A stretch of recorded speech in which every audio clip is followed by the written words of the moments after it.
नैवेद्यं निवेदयामि। ॐ प्राणाय स्वाहा। ॐ अपानाय स्वाहा। ॐ व्यानाय स्वाहा।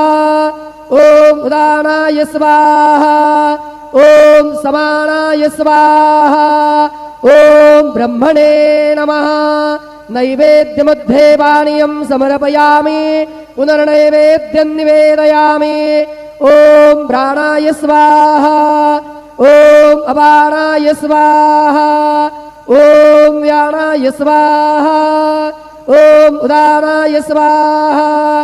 ॐ समानाय स्वाहा। ॐ ब्रह्मणे नमः।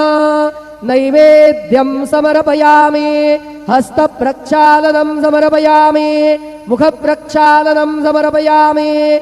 शेषोपचारार्थे प्रार्थनापूर्वकं नमस्कारं करोमि।